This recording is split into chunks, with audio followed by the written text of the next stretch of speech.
నమస్తే నాగేశ్వర్ గారు. నమస్తే. అమెరికాది ఆటవిక న్యాయము, ప్రపంచంపై అమెరికా ఏకఛత్రాధిపత్యం తగదు అంటూ జిన్పింగ్ అండ్ పుతిన్ ఉమ్మడిగా ప్రకటించారు సార్. రెండు సూపర్ పవర్లు రష్యా అండ్ చైనా, ఈ రెండు కూడా మరో సూపర్ పవర్ అమెరికాను క్వశ్చన్ చేస్తూ ఉన్నాయి. జియో పొలిటికల్ గా దీని ప్రభావం ఏంటి సార్? అంటే వాస్తవంగా ఇప్పుడు అమెరికన్ పాలసీస్, అమెరికన్ డామినేషన్ ప్రపంచం పైన స్పష్టంగా కనబడుతుంది. సమీర్ అమీన్ అనే ఈజిప్షియన్ ఎకానమిస్ట్ మాట అంటాడు, ప్రపంచంలో 5 రకాల మానోపలి ఉంది అని. ఒకటి మీకు సైన్స్ అండ్ టెక్నాలజీ పైన, 2 వెపన్స్ ఆఫ్ మాస్ డిస్ట్రక్షన్ పైన, 3 కల్చర్ పైన, 4 మనీ క్యాపిటల్ పైన, 5 మీకు నేచురల్ రిసోర్సెస్ పైన. ఈ 5 రకాల ఆధిపత్యవాదం ఇవాళ అమెరికాది నడుస్తుంది. సో ఈ ఆధిపత్యవాదానికి ఎవరు సవాలుగా ఎదురైనా, అది చిన్నది కానీ పెద్దది కానీ, అమెరికా చాలా కఠినంగా వ్యవహరిస్తుంది అనేది చరిత్ర చెప్పింది. అది తన హెమిస్ఫియర్లో క్యూబా లాంటి వాళ్ళు ఐడియాలజికల్ ఛాలెంజ్ విసిరినా, మదురో లాంటి వాళ్ళు, లేదా బ్రెజిల్లో లులా డిసిల్వా లాంటి వాళ్ళు ఐడియాలజికల్ ఛాలెంజ్ విసిరినా కూడా అమెరికా చాలా సీరియస్ గా రియాక్ట్ అయింది. ఎందుకంటే అమెరికా తన ఆధిపత్యాన్ని ఎవరు ప్రశ్నించకూడదు, అది అమెరికా వైఖరి. సో ఈ 5 రకాల ఆధిపత్యాన్ని ఇప్పుడు చైనా టెక్నాలజీ రంగంలో, సైన్స్ అండ్ టెక్నాలజీ రంగంలో అమెరికాను ఛాలెంజ్ చేస్తే, అమెరికా ఎక్స్పోర్ట్స్ ఎన్విడియా చిప్స్ చైనాకు రావడం పైన, ఎక్స్పోర్ట్ పైన ఆంక్షలు పెట్టింది. సో అందువల్ల ఇది ప్రపంచానికి ఎప్పుడు కూడా ఏకద్రోహ ప్రపంచం. అంటే మన దేశం స్వాతంత్రం వచ్చిన సమయంలో మీకు బైపోలార్ వరల్డ్ ఉండే, ఒకవైపు అమెరికా, మరోవైపు సోవియట్ యూనియన్, 2 కూటములుగా ప్రపంచం విడిపోయింది. ఆ తర్వాత మీకు 90s లో సోవియట్ యూనియన్ అంతర్ధానం తర్వాత మళ్ళీ యూనిపోలార్ వరల్డ్ వచ్చింది. ఇప్పుడు న్యూ వరల్డ్ ఆర్డర్ ఏంటంటే, ఆ యూనిపోలార్ వరల్డ్ పోలేదు, అదే సమయంలో దానికి ఛాలెంజెస్ మొదలయ్యాయి. ఆ ట్రాన్సిషన్ లో ఇప్పుడు ఇండియా ఉన్నది. అంటే world order has not died, new order has not yet heralded. Gramsci అనే ఒక సోషల్ సైన్స్ థింకర్ అంటాడు, the world order has not gone and the new order has not arrived. అంటే గత ప్రపంచ క్రమం పోలేదు, కొత్త ప్రపంచ క్రమం రాలేదు. ఆ ట్రాన్సిషన్ పీరియడ్ లో ఇప్పుడు ఆటవిక న్యాయం జరుగుతుంది. సో మీకు ఆటవిక న్యాయం అని ఎందుకు అంటున్నానంటే, ఇప్పుడు ఉదాహరణకు న్యూక్లియర్ ఇష్యూ ఉంది. న్యూక్లియర్ ఇష్యూ పైన పాకిస్తాన్ లాంటి ఒక ప్రమాదకరమైన దేశం అణ్వాయుధాలు కలిగి ఉంటే అమెరికాకు అభ్యంతరం లేదు, అభ్యంతరం లేకపోగా సహకారం. అదే ఇరాన్, ఉత్తర కొరియా లాంటి దేశాలు అణ్వస్త్రాలు కలిగి ఉంటా అంటే అమెరికా తీవ్రమైన దాడి చేస్తుంది. మీకు అలాగే టారిఫ్లు చూడండి, అసలు రష్యన్ ఆయిల్ మనకన్నా ఎక్కువ చైనాకు ఉన్నది, కానీ టార్గెట్ మొత్తం మనం చేశారు, చైనా చేయలేకపోయారు. మరి రష్యన్ ఆయిల్ మనమే కొంటున్నామా? మనకన్నా ఎక్కువ చైనా కొనడమే పక్క పెట్టండి. అమెరికా మిత్ర దేశాలైన యూరప్ కూడా కొన్నది. సో యూరప్ లో కూడా టార్గెట్ చేయలేదు, మనొక్కనే టార్గెట్ చేశారు. అంటే అమెరికన్ ఇంట్రెస్ట్లు. టెర్రరిజం చూడండి, ఇప్పుడు ఇరాన్ ది టెర్రరిస్ట్ కంట్రీ అంటున్నాడు, లెబనాన్లోని హిజ్బుల్లా టెర్రరిస్ట్ సంస్థ అంటున్నారు, మీకు హమస్ టెర్రరిస్ట్ ఆర్గనైజేషన్ అంటున్నారు. మరి ఆ 3 టెర్రరిస్ట్ ఆర్గనైజేషన్లు అయినప్పుడు పాకిస్తాన్ తీవ్రవాదుల పురిటిగడ్డ కాదా? ఇస్లామాబాద్ సమీపంలోనే మీకు ఒసామా బిన్ లాడెన్ కే ఆశ్రయం ఇచ్చిన దేశం పాకిస్తాన్. మరి పాకిస్తాన్ ఎందుకు తీవ్రవాద దేశం కాదు? సో అంటే తన ప్రయోజనాలకు ఉపయోగపడితే ఒక వైఖరి, తన ప్రయోజనాల్ని ప్రశ్నిస్తే మరో వైఖరి. అలాగే మీకు యూరో చూడండి, మీకు డాలర్ చూడండి. మీకు డాలర్ ట్రేడ్ 1970s లో సౌదీ అరేబియాతో అమెరికా కుదుర్చుకున్న పెట్రో డాలర్ అకార్డ్ ప్రకారం oil market trading, global oil trade మొత్తం డాలర్లో జరుగుతుంది. దీన్ని ఎవరు ప్రశ్నించినా, ఎవరు ప్రత్యామ్నాయం కొరకు ప్రయత్నించినా ఇమ్మీడియట్ గా అమెరికా వాళ్ళపైన అటాక్ చేసింది. మీకు సద్దాం హుస్సేన్, ఇరాక్ ప్రెసిడెంట్ యూరోల్లో ఆయిల్ ట్రేడ్ జరపాలని చూశారు. వెంటనే అమెరికా యుద్ధం చేసి సద్దాం హుస్సేన్ చంపేసింది. అలాగే మీకు కల్నల్ గడాఫీ లిబియాలో ఆఫ్రికన్ కామన్ కరెన్సీలో ట్రేడ్ చేయాలి అన్నాడు, ఆయిల్ ట్రేడ్. అతన్ని చంపేసింది. ఆఖరికి బ్రిక్స్ దేశాలలో రష్యా ప్రతిపాదించింది, మనం డాలర్కు ప్రత్యామ్నాయం చూడాలి, బ్రిక్స్ కరెన్సీని ఏర్పాటు చేయాలి. వాస్తవంగా బ్రిక్స్ కరెన్సీ అనేది కనుచూపు మేరలో కూడా లేదు. కానీ అన్నందుకు బ్రిక్స్ దేశాలని, బ్రిక్స్ కూటమి అటాక్ చేశాడు, మీకు 100% టారిఫ్ విధిస్తాను బ్రిక్స్ పైన అని తీవ్రంగా స్పందించాడు. సో ఇలా మీరు అమెరికన్ డాలర్ డామినేషన్ కు ఎవరు ఎప్పుడు ప్రశ్నలు వేసినా వాళ్ళపైన తీవ్రంగా రియాక్ట్ కావడం అనేది చూసాం. అలాగే ప్రపంచంలో సహజ వనరులు ఎక్కడున్నా అక్కడ అమెరికా ఉంటుంది. మీకు గ్రీన్లాండ్ తన తోటి నాటో మిత్ర దేశం, మీకు గ్రీన్లాండ్ డెన్మార్క్ కు చెందినటువంటి ఆ సెమీ అటానమస్ రీజన్. సో ఆ గ్రీన్లాండ్ మాకు ఇవ్వండి, ఇవ్వకపోతే మిలిటరీ అయినా పంపిస్తా అన్నాడు. ఎందుకు అక్కడ గ్రీన్లాండ్ లో విలువైన సహజ వనరులు ఉన్నాయి. పాకిస్తాన్ ఐ లవ్ పాకిస్తాన్ అంటున్నాడు. ఎందుకు? బెలూచిస్తాన్ ప్రాంతంలో విలువైన సహజ వనరులు ఉన్నాయి. Pakistan oil, gas and rare earth metals ను అమెరికాకి అప్పచెప్తానని చెప్పి ముందుకు వచ్చింది. అలాగే మీకు ఇరాన్ లో ఏంటి ప్రాబ్లము, కువైత్ లో, ఇరాక్ లో ఏంటి ప్రాబ్లము, లిబియాలో అమెరికాకి ఏంటి ఇష్యూ, ఇక్కడంతా ఆయిల్ తప్ప మరొకటి లేదు. వెనుజులాలో అమెరికా జోక్యం చేసుకొని చెప్పిన మొట్టమొదటి అంశం ఏంటి? వెనుజులా ఆయిల్ నా చేతుల్లోకి తీసుకుంటున్నాను అని. అంటే ప్రపంచంలో సహజ వనరులు ఎక్కడున్నా అది అమెరికాకే దక్కాలి అని. ఇప్పుడు ఉక్రెయిన్ కు విషయంలో కూడా అమెరికా కుదుర్చుకున్న మినరల్ ఎక్కడదే కదా. అంటే మీరు ఈ మొత్తం ప్రాసెస్ లో చూడండి క్లియర్ గా ఈ 5 రకాల ఆధిపత్యవాదాన్ని నిరంతరం పెంచుకునే రీతిలో అమెరికా ప్రభుత్వం వ్యవహరిస్తుంది. సో ఈ 5 రకాల ఆధిపత్యవాదాన్ని ఎవరు ఎక్కడ సవాల్ చేసినా వాళ్ళపైన అమెరికా చాలా తీవ్రంగా రియాక్ట్ అవుతుంది. అందువల్ల మీకు అది మిత్రదేశమైన భారతదేశమే కావచ్చు, లేదా తమ పక్కనున్న మెక్సికో కావచ్చు, కెనడా కావచ్చు, యూరోప్ కావచ్చు. సో ఈ విధానాలనే ప్రమాదకరం ప్రపంచానికి. అందువల్ల ప్రపంచానికి కాంపిటేటివ్ వరల్డ్ ఆర్డర్ ఉండాలి, మల్టీ పొలారిటీ ఉండాలి. అందుకనే కదా ఇండియా షాంఘై కోఆపరేషన్ ఆర్గనైజేషన్ లో మెంబరు, బ్రిక్స్ లో మెంబరు, ఇన్ని రకాల కూటముల్లో ఇండియా ఎందుకు మెంబర్ గా ఉంటుంది? We stand for multi polarity. అంటే ప్రపంచంలో బహుళధ్రువ ప్రపంచం ఉంటే మీకు ఒక్కరే ఉన్నారనుకోండి బాగా పెత్తందారి, వాళ్ళని ఎదుర్కోవడం కష్టం. 2 పెత్తందారులు ఉన్నారనుకోండి కాస్త వాళ్ళిద్దరి మధ్య నెగోషియబుల్ స్పేస్ ఉంటుంది. 4 పెత్తందారులు, 5 పెత్తందారులు ఉన్నారనుకోండి నీకు ఇంకా ఒక్కొక్క ఏరియాలో ఒక పెత్తందారు అనుకోండి, ఆ 5 మధ్య కాంపిటీషన్ తో సామాన్యుడు బతికిపోతాడు. సో అందువల్ల వర్తమాన దేశాలకు, మీకు అభివృద్ధి చెందుతున్న దేశాలకు, మిడిల్ లెవెల్ ఎకానమీస్ కు ప్రపంచం యూనిపోలార్ గా కాకుండా మల్టీ పోలార్ గా ఉంటే అది ఉపయోగకరం. ఇవాళ కేంద్ర కేబినెట్ సమావేశం జరగబోతోంది. 25 మంది మంత్రులకు పైగా ఇవాళ ఇదే చివరి కేబినెట్ అని పెద్ద ఎత్తున వార్తలు వస్తూ ఉన్నాయి సార్. వివాదాలు ఉంటే ఊస్టింగ్ తప్పదట, మంత్రుల పనితీరు ప్రవర్తనే ప్రాతిపదికగా పదవిలో ఉండాలా లేకపోతే వారిని పదవి నుంచి తొలగించారా అనే అంశాన్ని నిర్ణయిస్తారని కూడా సమాచారం వస్తోంది సార్. ముఖ్యంగా ఈ కుమారుడిపై పోక్సో కేసు ఉన్న నేపథ్యంలో కేంద్ర హోంశాఖ సహాయ మంత్రి బండి సంజయ్ ను తప్పిస్తారు పదవి నుంచి అనేది పెద్ద ఎత్తున ప్రచారం జరుగుతోంది సార్. జోస్యం చెప్పమని అడగను కానీ పరిణామాలు చూస్తూ ఉంటే బండి సంజయ్ పదవి పోతుందా? ఇక్కడ మన తెలుగు పత్రికల్లో ఉండేటువంటి ఇంటర్ప్రిటేషన్, నేషనల్ మీడియాలో ఎక్కడ అలాంటి ఇంటర్ప్రిటేషన్ ఇవి రాలేదు. ఈ రోజు మంత్రుల పనితీరు ప్రవర్తనే ప్రాతిపదిక, వివాదాలుంటే ఊస్టింగ్ తప్పదని మన నేషనల్ మీడియాలో వచ్చింది చూడాలి.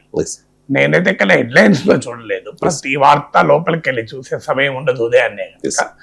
కానీ మీకు భారతీయ జనతా ఇది ఇక్కడ మనం చూడాల్సింది బండి సంజయ్ విషయంలో, ఒకటి కొడుకు బండి భగీరథ్, 2 బండి సంజయ్, 3 భారతీయ జనతా పార్టీ. ఇందులో బీజేపీకి పెద్దగా డ్యామేజ్ ఉంటుందని అనుకోను. ఎందుకంటే బీజేపీ ఎక్కడ ఏదో చాలా ఉత్సాహంగా ఈ కేసులో బండి భగీరథను కాపాడటానికి దూకుడుగా వ్యవహరించిన దాఖలాలు అయితే ఎక్కడ లేవు. సో మనం వాస్తవాలు మాట్లాడాలి కదా.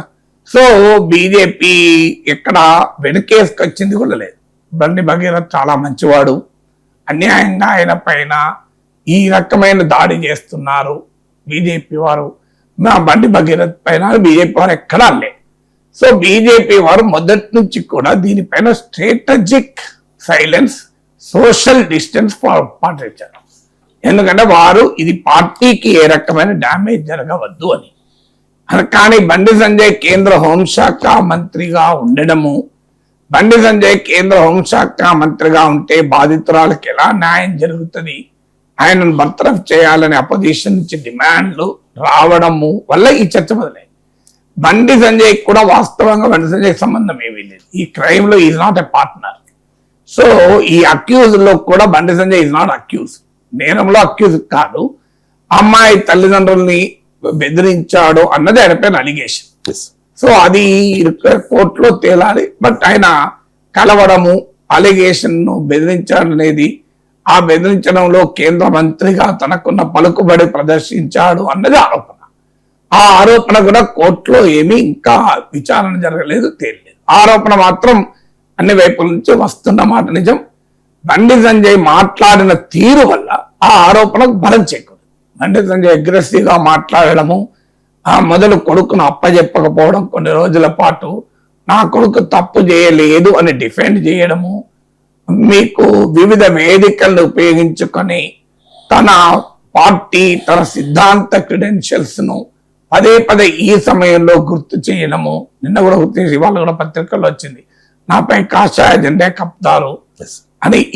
ఇవన్నీ చేసే వరకు ఏమైతుంది అంటే, తన కొడుకును కాపాడుకోవటానికి తాను బీజేపీని, హిందుత్వను, రాష్ట్రీయ స్వయం సేవక్ సంఘ్ ఈ నేపథ్యం అంతా ఎందుకు తీసుకొస్తున్నాడు అనేది బీజేపీ కార్యకర్తల్లో కూడా, బీజేపీ శ్రేణుల్లో కూడా కాస్త అనీజీనెస్ ఉన్నమాట నిజం.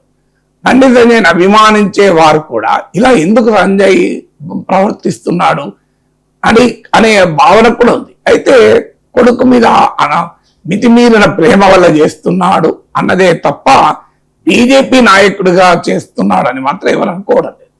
సో ఇప్పటిదాకా ఆ స్టేజ్ లేదు, అన్లెస్ పార్టీ ప్రొటెక్ట్ చేసే పని చేస్తే తప్ప. కానీ ఇప్పటి వరకు చూస్తుంటే బీజేపీ ఆ మూడ్ లో ఏమీ లేదు, ఉండదు కూడా. ఎందుకంటే భారతీయ జనతా పార్టీ అంటే బండి సంజయ్ కాదు కదా. అఫ్ కోర్స్ బండి సంజయ్ బీజేపీకి ఒక పెద్ద అసెట్ కావచ్చు. బండి సంజయ్ ఇమేజ్ ఏమైనా ఎఫెక్ట్ అయితే అది బీజేపీకి చాలా తీరని లాస్ కావచ్చు. ముఖ్యంగా ఆర్ఎస్ఎస్ కు, హిందుత్వ ఫోర్సెస్ కు చాలా ఎక్కువ లాస్ కావచ్చు. కానీ that doesn't mean beyond a point party సమర్థించదు. పార్టీ ఇండివిజువల్ ను డిస్కనెక్ట్ చేసుకుంటుంది. ఎందుకంటే పార్టీ ఇది much much larger than the individual. ఏ ఇండివిజువల్ అయినా పార్టీలో కీలక పాత్ర పోషించిన ultimately party is million times above the individual. So అందువల్ల మీకు పార్టీ ఇమేజ్ కు ఇది పెద్ద ఎత్తున డ్యామేజ్ అవుతుంది అనుకునే పరిస్థితి వస్తే తప్ప ఇంత తొందరగా రియాక్ట్ అవుతుంది కేంద్ర ప్రభుత్వం నేను అనుకోను. నా అంచనా, ఒక పొలిటికల్ జర్నలిస్ట్ గా నాకున్న అంచనాతో చెప్తున్నా. ఇప్పుడు రియాక్ట్ కావడం వల్ల కూడా ఒక రాంగ్ మెసేజ్ పోతుంది కదా. ఇంకా విచారణ ప్రక్రియ పూర్తి కాలేదు, ఇంకా ఏ శిక్షలు విధించబడలేదు, కొడుకును ఇంకా బండి సంజయ్ కాపాడుకోలేదు. కాపాడుకుంటాడన్న నా గ్యారంటీ అయితే ఏమీ లేదు.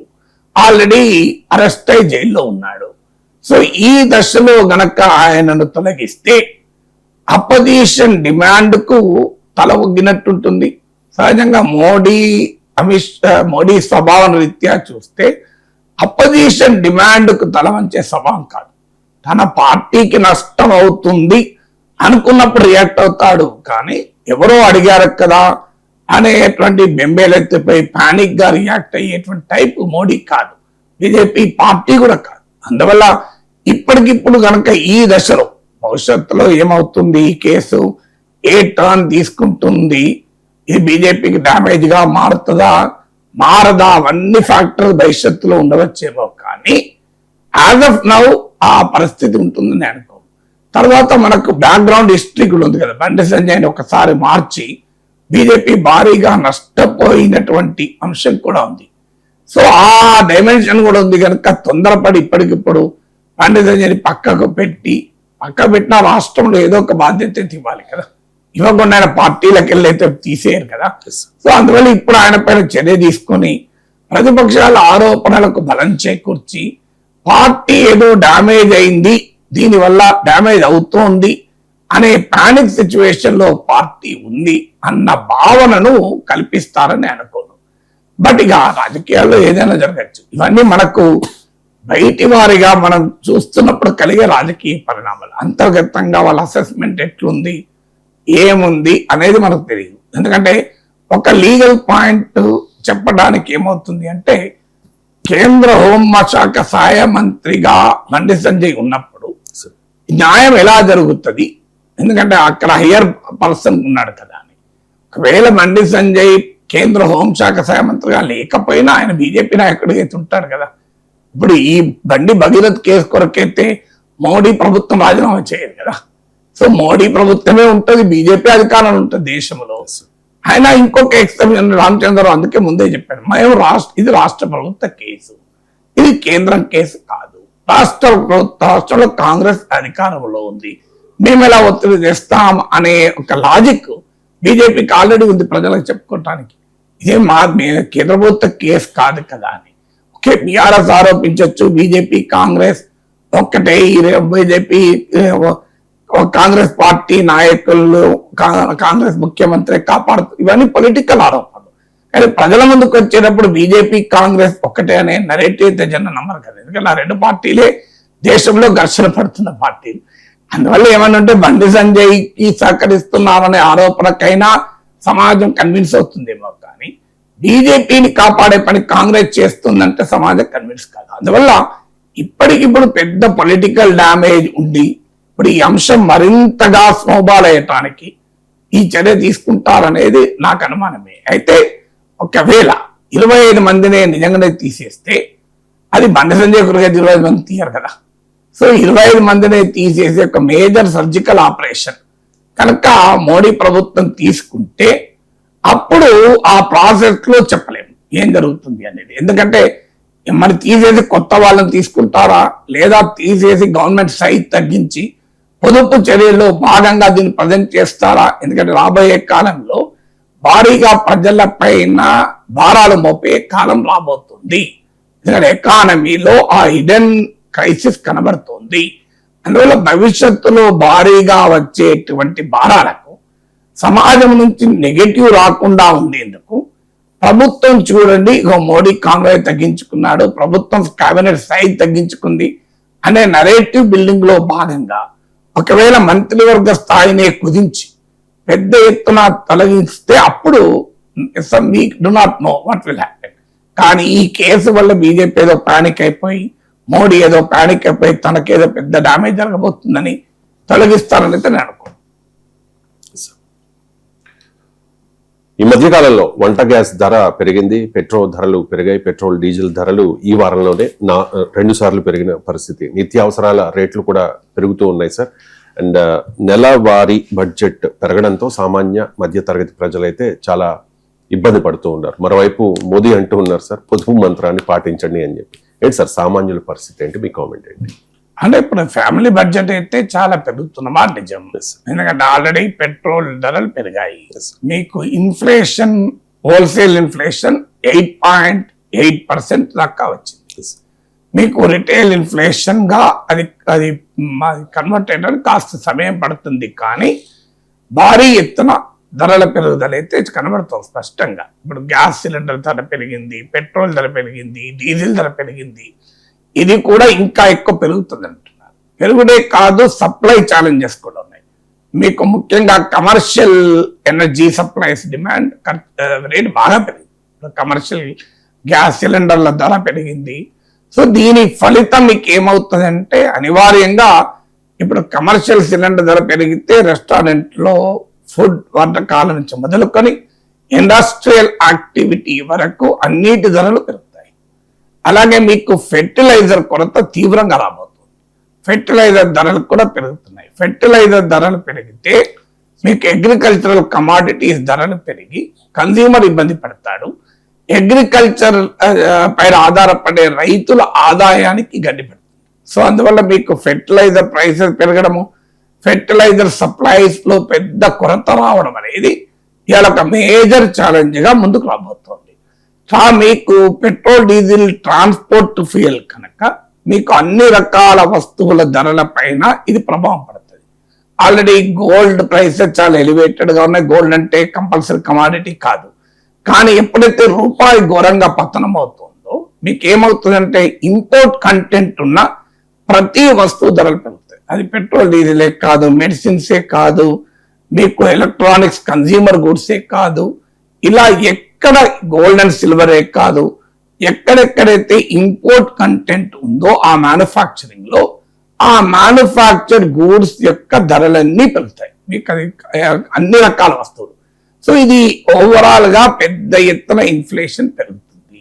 మరోవైపు ఏమో జాబ్స్ క్రైసిస్ ఎకానమీలో ఉంది. మీకు ఆర్టిఫిషియల్ ఇంటెలిజెన్స్ రంగంలో భారీగా పెట్టుబడులు పెడుతున్నారు. దానివల్ల మీకు బిజినెస్ ఇన్వెస్ట్మెంట్ ప్లాన్స్ ను రీవర్క్ చేసుకుంటున్నారు. మీకు చూడండి, మీకు ఇవాళ కూడా మీరు మీడియాలో చూశారు, మెటాలో భారీగా లే ఆఫ్లు. సో అందువల్ల మీకు ఒకవైపు ఏమో క్యాంపస్ హైరింగ్ లేదు, మీకు ఇది ప్రభుత్వాల బడ్జెట్లు తలకిందులవుతున్నాయి, కరెంట్ అకౌంట్ డెఫిసిట్ పెరుగుతోంది, మీకు ట్రేడ్ డెఫిసిట్ పెరుగుతోంది. సో అన్నిటికీ మించి పీరియడ్ ఆఫ్ అన్సర్టనిటీ. ట్రంప్ టారిఫ్లు ఏమవుతాయో తెలియదు, వెస్ట్ ఏషియా వార్ ఏమవుతుందో తెలియదు. అందువల్ల డెఫినెట్ గా ఎకానమీలో ఒక పెద్ద ఛాలెంజెస్ కన్స్యూమర్ పైన కనబడుతుంది. సో కన్స్యూమర్ కోమో ఇన్కమ్ అనేది స్ట్రెస్ గురవుతుంది, ఎక్స్పెండిచర్ అనేదేమో పెరుగుతుంది. ఇది ఖచ్చితంగా ఫ్యామిలీ బడ్జెట్ తలకిందులు చేస్తాయి. గవర్నమెంట్ బడ్జెట్ తలకిందులైనప్పుడు ఫ్యామిలీ బడ్జెట్ తలకిందులు కాదా? దీనికి తోడేమవుతుందంటే టెక్నాలజీ వాడకం పెరిగాక కార్పొరేట్ రంగం తమ ప్రాఫిటబిలిటీ పెంచుకుంటోంది, వేజెస్ పైన పెట్టే ఖర్చు తగ్గిస్తుంది. మీరు ఒక గ్రాఫ్ గీసి చూడండి, మీరు క్లాడ్ లో ఎనీ ఏఐ ప్లాట్ఫామ్ కొట్టండి, how corporate profits are increasing and wages of workers are declining. నిజం రియల్ వేజెస్ అంటే ఇన్ఫ్లేషన్ అడ్జస్టెడ్ వేజెస్ ఇంకా తగ్గుతున్నాయి. సో అందువల్ల ఈ పరిణామాల వల్ల ఏమవుతుంది అంటే ఖచ్చితంగా మీకు ఆదాయాలు నిజ వేతనాలు పడిపోయి ఖర్చులు పెరగడం వల్ల ఫైనాన్షియల్ స్ట్రెస్ ఫ్యామిలీస్ లో పెరుగుతుంది. ఆల్రెడీ మిడిల్ క్లాస్ సేవింగ్స్ తగ్గిపోతున్నాయి. మీరు అన్ని ఆర్బీఐ డేటా చూసినా, ఎస్బీఐ రీసెర్చ్ డేటా చూసినా తెలుస్తుంది. మిడిల్ క్లాస్ సేవింగ్ తగ్గిపోతున్నాయి, కన్జంప్షన్ తగ్గిపోతుంది. మన దేశ ఎకానమీని భారీగా కుదిపి వేస్తున్న అంశం ఏదంటే ప్రైవేట్ కన్జంప్షన్ ఎక్స్పెండిచర్. అంటే మీలాంటి వాళ్ళు నాలాంటి వాళ్ళు ఖర్చు చేసేదే ప్రధానమే. ఆ ప్రైవేట్ కన్జంప్షన్ ఎక్స్పెండిచర్ అనేది భారీగా ఎఫెక్ట్ అవుతుంది. So private consumption expenditure effect అయితే ఏమైతుందంటే ఎకానమీలో డిమాండ్ దెబ్బతింటుంది. డిమాండ్ దెబ్బతిన్నప్పుడు ఆ డిమాండ్ ఇండ్యూస్డ్ క్రైసిస్ మొదలవుతుంది. మీకు మనం ఖర్చు తగ్గించుకున్నాం అనుకోండి, ఏమవుతుంది? కొనుగోలు తగ్గిపోతాయి, కొనుగోలు తప్పితే అమ్మకాలు తగ్గిపోతాయి, అమ్మకాలు తగ్గితే ప్రొడక్షన్ తగ్గిపోతుంది, ప్రొడక్షన్ తగ్గిపోతే ఎంప్లాయ్మెంట్ పోతుంది, ఎంప్లాయ్మెంట్ పోతే ఇన్కమ్స్ పోతాయి, ఇన్కమ్స్ పోతే మళ్ళీ కన్జంప్షన్ తగ్గుతుంది.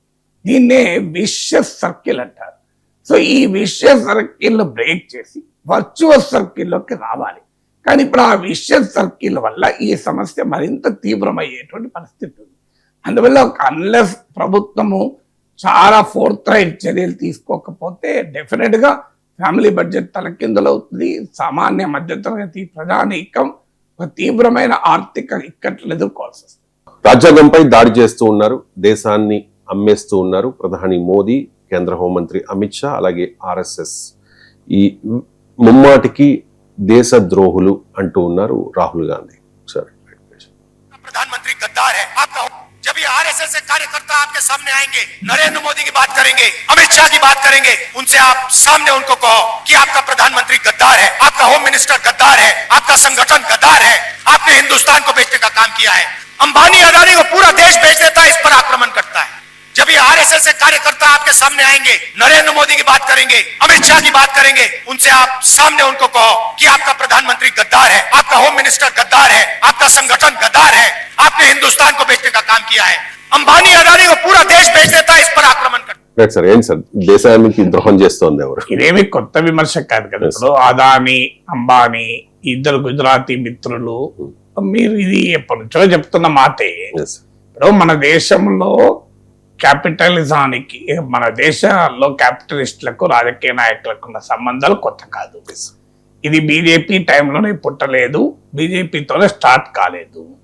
ఆ మాటకు వస్తే ధీరుభాయ్ అంబానీ సామ్రాజ్యము, ముఖేష్ అంబానీ సామ్రాజ్యము కాంగ్రెస్ హయాంలోనే బ్రహ్మాండంగా విస్తరించింది. Yes. మీకు ఇది ఎన్ఎన్ వోహ్రా కమిటీ చాలా కాలం క్రితమే politician, business man, bureaucrat, criminal Nexus అని చెప్పింది. టాటా బిర్లాల వ్యాపారాలు కాంగ్రెస్ హయాంలోనే విస్తరించాయి. సో అందువల్ల మీకు టాటాలు బిర్లాలంటున్నామో తప్పేమి లేదు. క్యాపిటలిజం అనేది తప్పు కాదు, క్రోనీ క్యాపిటల్ అనేది తప్పు. ఈ రెండింటి మధ్య తేడా ఉంది. క్యాపిటలిజం అంటే నువ్వు జెన్యూన్ గా ప్రొడక్షన్ చేస్తావు, ఇండస్ట్రీలు పెడతావు, కంపెనీలు పెడతావు, లాభాలు సంపాదిస్తావు, అందులో ఎలాంటి తప్పు లేదు. ఎందుకంటే మార్కెట్ ఎకానమీలో ఈ ఇండస్ట్రియల్ యాక్టివిటీ, క్యాపిటలిస్ట్ యాక్టివిటీ లేకపోతే మీకు ఎకానమీ ముందుకు పోదు కదా. సో అన్ని ప్రభుత్వమే ప్రొడ్యూస్ చేయాలి అంటే దాని ఇన్ఎఫిషియన్సీ చాలా భయంకరంగా ఉంటుంది. మనం చూశాం కూడా. అంటే 1991 కన్నా ముందు ఓ గ్యాస్ సిలిండర్ దొరకదు, ఓ టెలిఫోన్ కనెక్షన్ దొరకదు, ఓ స్కూటర్ దొరకదు. సో అందువల్ల మీకు క్యాపిటలిజంలో తప్పేమీ లేదు.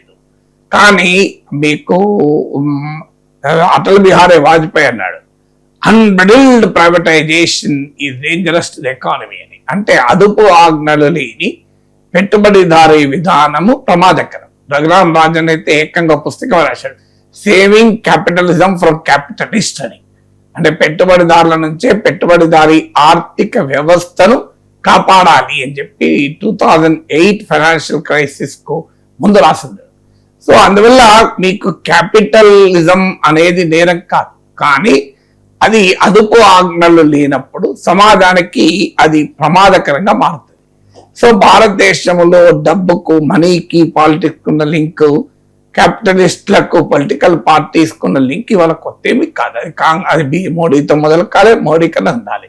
అయితే మోడీ పైన ఆరోపణ ఏంటంటే అదానీ వ్యాపారాలు మోడీ హయాంలో బాగా పెరిగాయి అన్నది ఆరోపణ. ఈ ఆరోపణకు ఎంపరికల్ బేస్ ఏంటి అంటే మీరు Modi political graph, Adani business empire graph గీశారనుకోండి, క్లియర్ కొరిలేషన్ కనబడుతూ ఉంటుంది. ఇలా ప్రపంచంలో 17th రిచెస్ట్ పర్సన్ గా గౌతమ్ అదానీ ఎదిగాడు. సో అంబానీలు, అదానీలు మరి టాటాలకు, బిర్లాలకు తేడా ఏంటి అంటే, టాటానే ఒకసారి అడిగారు, what is the difference between your generation of capitalist and present generation of capitalist అని. అంటే టాటా చాలా అద్భుతంగా చెప్పాడు, my generation produced and amassed wealth, this generation is manipulating and amassing wealth అన్నాడు. అంటే మా తరం పెట్టుబడిదారులు ఉత్పత్తి చేశారు, సంపాదించారు, ఈ తరం ఈ తరం పెట్టుబడిదారులమో మ్యానిపులేట్ చేసి సంపాదిస్తున్నారు. ఆ మ్యానిపులేటివ్ ప్రాక్టీసెస్ ఆఫ్ క్యాపిటల్ నే తప్పుపట్టాలి. అందువల్ల దాన్నే క్రోనీ క్యాపిటల్ అంటారు, అంటే ఆశ్రిత పెట్టుబడిదారీ విధానం అని. అంటే అధికారంలో ఉన్న వ్యవస్థల్ని ఉపయోగించుకొని అదనపు ఆర్థిక ప్రయోజనాలు పొందేటువంటి వ్యవస్థ. సో ఇది మన దేశంలో చాలా బలంగా వేళ్ళూనుకుంటున్న మాట నిజం. సో మీకు దానికి ఒక ఉదాహరణ చాలు. మీకు అదానీ ఎయిర్పోర్ట్లకు బిడ్డింగ్ చేసిన ఫస్ట్ లో మీకు department of economic affairs and నీతి ఆయోగ్లు స్పష్టంగా ఫైనాన్స్ మినిస్ట్రీకి రికమెండ్ చేశారు. ఈ రెండు కూడా ఫైనాన్స్ మినిస్ట్రీలో భాగమే. సో వారు రికమెండేషన్ ఏం చేశారు, ఇప్పటిదాకా ఈ రంగంలో అనుభవం లేని వారికి 2 ఎయిర్పోర్ట్ల మించి ఇవ్వకూడదు, ఎందుకంటే ఇది క్యాపిటల్ ఇంటెన్సివ్, టెక్నాలజీ ఇంటెన్సివ్ కనుక మనము ఆ జాగ్రత్త పడాలి అని చెప్పారు. మీకు కానీ ఏం చేశారు, మొత్తం అంటే department of economic corporate affairs, department of corporate affairs and also మీకు నీతి ఆయోగ్ల రికమెండేషన్స్ ను పక్కకు పెట్టి మీకు దీన్ని మొత్తం అదానికి ఇచ్చేశారు. సో ఇలాంటివి చేసినప్పుడు మీకు నేచురల్ రిసోర్స్ ఎలకేషన్, మనం coal block allocation, spectrum allocation వివాదాలు చూసాం. మీకు ఎలక్టోరల్ బాండ్స్ లో 90% బీజేపీకి వెళ్ళడము, క్లియర్ కొరిలేషన్ కనబడము. అంటే మీకు ఎలక్టోరల్ బాండ్ ఇచ్చిన సమయాన్ని వాళ్ళపైన సిబిఐ ఈడీ రైట్స్ ఈ రెండింటిని కంపేర్ చేస్తే క్లియర్ గా మీకు ఈ ఎలక్టోరల్ బాండ్లు ఇవ్వటానికి సిబిఐ ఈడీ రైట్స్ కు సంబంధం మనకు కనబడుతుంది. మీకు you can simply do it. ఇది మీకు చాలా పెద్ద పెద్ద కంపెనీస్ కూడా ఈ పని చేశాయి. మీకు అలాగే వారికి ప్రభుత్వం రాయితీలు ఇవ్వడం, సహజ వనరులు నేచురల్ రిసోర్సెస్ ల్యాండ్ ఇవ్వడము, వారికి రకరకాల రాయితీలు ఇవ్వడము, అలాగే వారు ఎలక్టోరల్ బాండ్స్ ఈ రెండింటి మధ్య కూడా మీకు లింక్ ఎస్టాబ్లిష్ అవుతుంది బహిరంగంగా అనేది. సో ఇక మనకు కనబడే లింక్లు ఉన్నాయో మనం చెప్పలేము. సో బహిరంగంగానే కనబడే లింక్. అందువల్ల మనం క్రోనీ క్యాపిటల్ ని వ్యతిరేకించాలి, క్యాపిటలిజాన్ని వ్యతిరేకించకూడదు. అయితే రాహుల్ గాంధీ చేస్తున్న పొరపాటు ఏంటంటే ఇందులో క్రోనీ క్యాపిటల్ ని వ్యతిరేకించాల్సింది పోయి నరేంద్ర మోడీ అమిత్ షాలను దేశద్రోహులు అనేటువంటి పదాలతో మాట్లాడారు అనుకోండి, ఏమవుతుంది? అది మోడీ పైన అక్కసగా కనబడుతుంది, సబ్జెక్ట్ పోదు. నిజంగా చెప్పాలంటే సబ్జెక్టుతో నీవు ఇంకో ఏ అంశంలో ఇలా మెయిల్ చేయడం వల్ల తన క్యాపిటలిస్ట్ ఫ్రెండ్స్ కు ప్రజలకు ఇలా నష్టం జరిగింది అని కన్విన్స్ అవుతే ప్రజలు విమర్శిస్తారు. రాజకీయ నాయకులకు అర్థం కావాల్సింది అంటే తమ ప్రత్యర్థులను తాము విమర్శించాలని కోరుకుంటారు. కానీ తాము చెబుతున్న దాని వల్ల ప్రజలే విమర్శించే దశ వస్తే అప్పుడు కన్విన్స్ అవుతారు. ఇలా మీకు చరిత్ర కూడా ఏం చెప్తోంది ఇప్పటిదాకా ఈ 12 ఏళ్ల పొలిటికల్ హిస్టరీ, ఎలక్ట్రల్ హిస్టరీ చూస్తే ఎక్కడ మోడీని ఎక్కువగా పర్సనల్ గా టార్గెట్ చేస్తే అది మోడీకే లాభం. ఇది హిస్టరీ. ఎందుకంటే Modi the most charismatic leader ఒకటి. రెండోది పర్సనల్ కరప్షన్ లేదు. మీకు మన్మోహన్ సింగ్ కూడా మీరు చూడండి, పర్సనల్ కరప్షన్ లేదు. ఆయన టైంలో స్కాండల్ జరగచ్చు, ఆయన ఆ స్కాండల్స్ లో ఎంకరేజ్ ఏమీ చేయలేకపోయాడన్న విమర్శలు ఉండొచ్చు. కానీ నరేంద్ర మోడీ టైంలో అదాని 1000 కోట్లు సంపాదించిందన్నది వాస్తవము. అదాని వారికి అనుకూలంగా, అలాంటి వారికి అనుకూలంగా ప్రభుత్వము విధానాలు చేపట్టింది అనేది దాంట్లో లాజిక్ ఉంది. ఇది department of justice, United states గవర్నమెంటే మీకు చెప్పింది కోర్టులో, మాకు భారత ప్రభుత్వం సహకరించడం లేదు అదానికి సమ్మన్లు జారీ చేస్తే అని. సో కానీ మీకు పర్సనల్ కరప్షన్ లేనప్పుడు ఏమవుతుంది అంటే పాలసీ ఇండ్యూస్ కరప్షన్. మీకు పర్సనల్ కరప్షన్ అంటే నరేంద్ర మోడీ ఆస్తులు పెంచుకోవడము, నరేంద్ర మోడీ వ్యక్తిగతంగా నరేంద్ర మోడీ బంధువులు ఆస్తులు పెంచుకోవడము. మీకు ఒక ఎమ్మెల్యే ఒక్కసారి గెలిస్తే ఎంత ఆస్తులు పెంచుకుంటారో మనకు తెలుసు. అది మోడీ విషయంలో ఎక్కడుంది? మీకు ఎక్కడైనా పర్సనల్ కరప్షన్ ఉందా? సో పర్సనల్ కరప్షన్ ఆరోపణలు కూడా ఎవరు చేయలేదు కదా. మీకు ఇంతవరకు కాంగ్రెస్ కానీ వేరే వాళ్ళకి కానీ ప్రతిపక్షాలకు కానీ ఇంకో ఇతను నరేంద్ర మోడీ ఇలా డబ్బులు తిన్నాడు, ఇంకో ఇక్కడ దాచాడు. ఈవెన్ ఒకప్పుడు మనకు రాజకీయ నాయకుల పైన వీళ్ళు బ్లాక్ మనీ స్విస్ బ్యాంకుల్లో దాచారు, సేఫ్ హెవెన్స్ లో దాచారు, సెయింట్ కిట్స్ లో అనే విమర్శలు వచ్చాయి. నరేంద్ర మోడీ మీద ఆ విమర్శ కూడా ఎవరు ప్రతిపక్షాలు చేయడం లేదు. మోడీ పెద్ద ఎత్తున బ్లాక్ మనీ సమకూర్చుకొని విదేశాలకు తరలించాలని కూడా ఇంతవరకు ఒక్క ఆరోపణ లేదు. అన్నిటికీ మించి ఏంటంటే నరేంద్ర మోడీ ఫ్యామిలీ కూడా లేదు, ఆయన ఒక్కరు. సో అందువల్ల ఎప్పుడు కూడా మీకు ఫ్యామిలీ ఉంటేనే ఈ అవలక్షణాలకు స్కోప్ ఉంటుంది, ఈ అవలక్షణాల ఆరోపణలు కూడా వస్తాయి. ఎందుకంటే ఇప్పుడు కోవిడ్ ఎవడో తప్పుడు పని చేస్తుంటారు. సో దాన్ని కూడా మెడకు చుట్టుకుంటూ ఉంటుంది. నరేంద్ర మోడీకి ఆ సన్ స్ట్రోక్ లేదు, ఫ్యామిలీ స్ట్రోక్ కూడా లేదు. సో అందువల్ల మీరు నరేంద్ర మోడీని పర్సనల్ గా అవినీతి పరుడు, దేశద్రోహి అంటే జనం యాక్సెప్ట్ చేయరు. జనం యాక్సెప్ట్ చేయరు కనుకనే రాహుల్ గాంధీకి యాక్సెప్టెన్స్ వస్తలేదు. పాలసీల మీద నువ్వు కన్విన్స్ చేయాల్సింది పోయి పర్సనాలిటీస్ అటాక్ చేస్తే రాహుల్ గాంధీ తపస్సు చేసిన మోడీ ఇమేజ్ ఇటీవల కాలంలో పొందలేదు. సో ఆ మోడీ ఇమేజ్ మోడీ డిస్ట్రాయ్ చేసుకోవాల్సిందే తప్ప. సో అందువల్ల ఇప్పుడు ఎకానమీ ఉంది. మీరు అడగండి, ఇప్పుడు చూడు పెట్రోలియం సెక్టార్ లో డిపెండెన్సీ 77.6% నుంచి 88.6% ఎందుకు పెరిగింది? $108 గ్లోబల్ ముడిచమురు ధర ఉన్నప్పుడు $72 మేము పెట్రోల్ ఇచ్చాం. మీరు ఇలా 110 ఎందుకు ఇస్తున్నారు? మీరు స్ట్రాటజిక్ పెట్రోలియం రిజర్వ్స్ ఎందుకు నింపలేదు? ఆ కెపాసిటీ ఎందుకు పెంచలేదు? ఇవ్వడగాల్సింది పోయి ఆయన దేశద్రోహి అని అంటే ప్రజలు నమ్ముతారా? థ్యాంక్స్.